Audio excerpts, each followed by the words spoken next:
வணக்கம். மட்டன் கொழுப்பு, சுத்து கொழுப்பு வச்சு நம்ம எப்படி ஒரு குழம்பு வைக்கலான்றத பார்க்கலாம் வாங்க.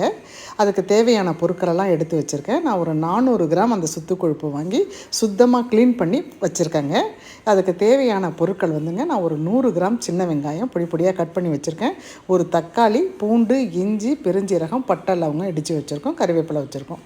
ஒரு பாத்திரத்தை வச்சு ஒரு 2 கரண்டி எண்ணெய் போட்டு அந்த இடித்து வச்ச பூண்டு, பெருஞ்சீரகம், இஞ்சி, கறிவேப்பிலையை போட்டு நல்லா வதக்கணுங்க. பூண்டு இஞ்சியை மட்டும் நல்லா முதல் வதங்கட்டும். அதுக்கப்புறம் சின்ன வெங்காயத்தை சேர்த்துக்கலாங்க. அது ஒரு 100 கிராம் அளவுக்கு இருக்கும். பொடி பொடியாக கட் பண்ணி வச்சுருக்கேன். கறிவேப்பிலையும் போட்டுட்டு இந்த ஒரு தக்காளியும் போட்டுட்டு நல்லா வதக்கணுங்க. நல்லா வதங்குது. நல்லா வதங்கட்டுங்க. நல்லா வதங்கிடுது. வெங்காயம் தக்காளி இப்போ நல்லா வதங்கிடுது. இப்போ அந்த கொழுப்பு அதோடு சேர்த்து நம்ம வதக்கணும். நல்லா தண்ணி பிழிஞ்சிட்டு அதை எடுத்து அது கூட போட்டுட்டு இது வெங்காயம் தக்காளி கூட இதை சேர்த்து நல்லா வதங்கணுங்க. இது நாங்கள் ஃபஸ்ட் டைம் செய்கிறோங்க. அதுக்கு முன்னாடி மட்டன் கூட ஒரு துண்டு 2 துண்டு கொழுப்பு வரும். மொத்தமாக இந்த மாதிரி வாங்கிட்டு வந்து நாங்கள் செய்தது இல்லைங்க. இதுதான் முதல் முறை செய்தேன். அவ்வளோ அருமையாக இருந்ததுங்க. மட்டன் குழம்பை விட இந்த குழம்பு வந்து ரொம்ப சுவை கூடுதலாக இருந்ததுன்னு வீட்டில் இருந்தவங்கெல்லாம் சொன்னாங்கங்க. பிள்ளைங்கள்லாம் ரொம்ப விரும்பி சாப்பிட்டாங்க. நல்லா கொழுப்பு வதங்கிடுதுங்க. இப்போ தேவையான காரம் சேர்த்துக்கலாம். 3.5 ஸ்பூன் அளவுக்கு நான் மிளகாய்த்தூள் போட்டேங்க.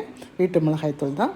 ஒரு 1/4 ஸ்பூன் மஞ்சப்பொடி மறுபடி போட்டு தேவையான உப்பையும் போட்டு நல்லா வதக்கணுங்க. வதக்கி கொடுத்துட்டு தேவையான தண்ணி போட்டுக்கணுங்க. அந்த கொழுப்புக்கு மேலே மிதக்கிற அளவுக்கு தண்ணி ஊற்றினா போதும். அதிகமாக ஊற்றக்கூடாதுங்க. இப்போ குக்கர் மூடி வெயிட் போட்டுருந்தோங்க. அந்த குக்கர் சரியில்லைங்க, ஒழுங்காக விசில் வரல. அதனால் வேறு குக்கரில் மாற்றி வச்சுட்டேன்.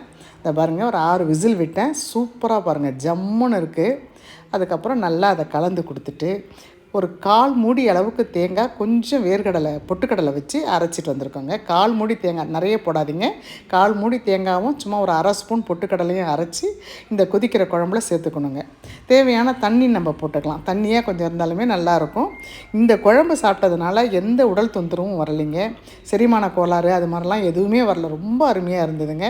பிடிச்சவங்க ட்ரை பண்ணி பாருங்கள். குழம்பு நல்லா கொதிச்சிடுச்சு. ஒரு 2 நிமிஷம் கொதிச்சா போதும். தேங்காய் போட்டு வேறு பாத்திரத்தில் மாற்றி கொத்தமல்லி போட்டு மூடிடலாம். ரொம்ப அருமையாக இருந்தது. பிடிச்சவங்க ட்ரை பண்ணுங்கள். நன்றி, வணக்கம்.